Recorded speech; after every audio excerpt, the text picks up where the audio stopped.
Қайырлы күн достар, бүгін сіздермен өте дәмді әрі жұмсақ бисквитный торттың жасалу жолымен бөлісетін боламын.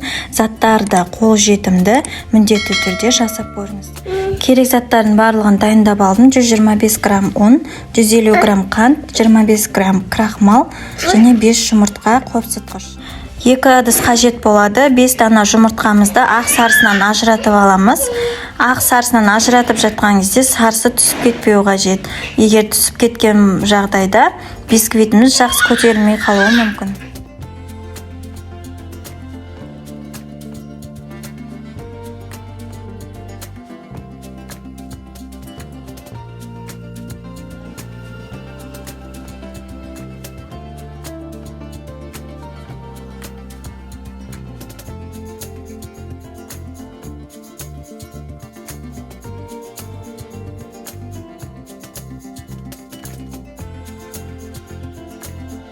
Жұмыртқаның ағын көпіргенше миксерлеп аламыз.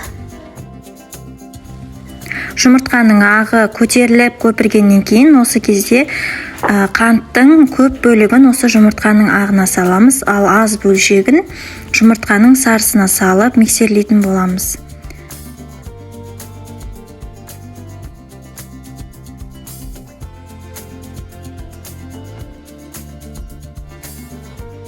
Көріп тұрғандарыңыздай осындай крем тәрізді қою болу қажет, жаңағыдан да қоюлана түсті.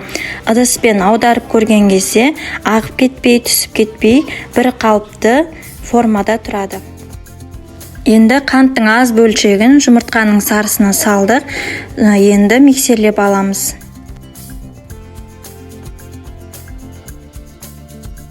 Екі түрлі массамызды дайындап алдық. Енді құрғақ заттар ұн, крахмал және жарты шай қасық қопсытқышты салып араластырып аламыз.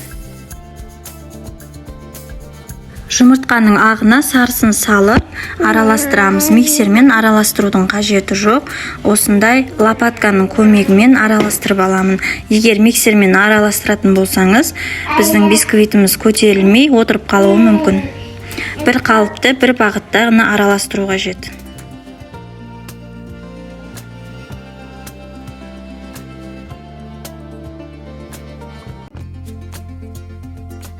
Келесі ұнды електен өткізіп саламыз.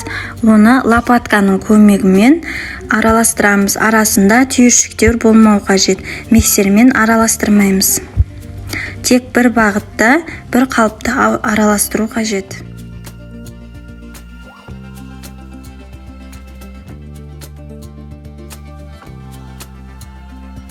Менде 24 сантиметрлік форманың астына мен пергамент қағазын төсеп алдым. Енді массамызды құйып, қызып тұрған пеште 180 градуста 30 минут пісіріп аламыз. Бізде бисквит пісіп шықты. Бисквиттің піскен-піспегенін осындай ағаш таяқшалы шпажкамен тексеріп көреміз. Егер құрғақ болса, пісті. Пышақтың көмегімен 3 бөлікке бөліп аламын.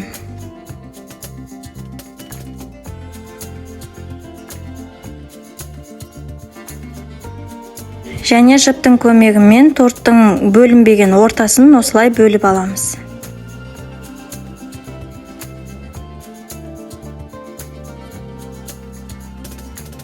Сироп жасау үшін су мен қантымызды жақсылап ерітіп аламыз. Менде осындай бірдей 3 бөлік шықты. Енді тортты құрастыратын боламыз.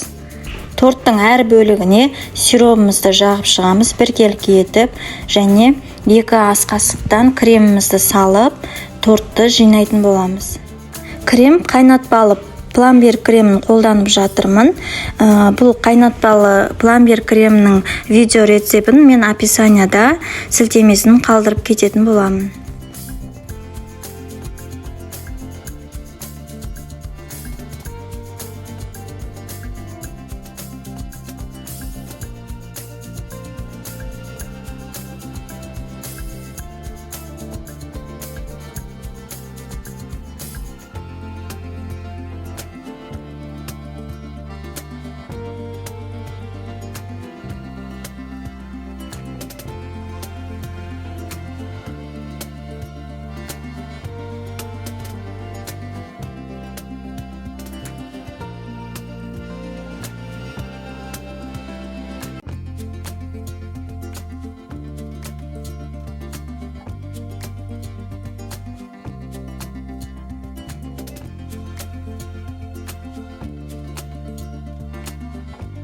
Кремді торттың барлық жеріне тегістеп жағып шығамыз.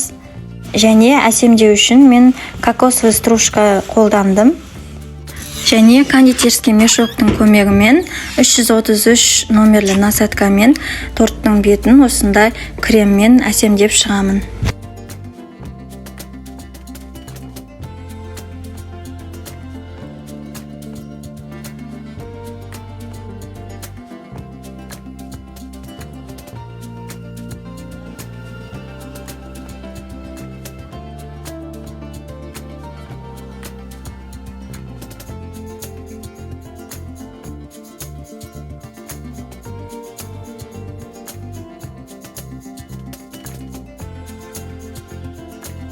Біздің өте дәмді әрі нәзік бисквитный тортымыз дайын болды.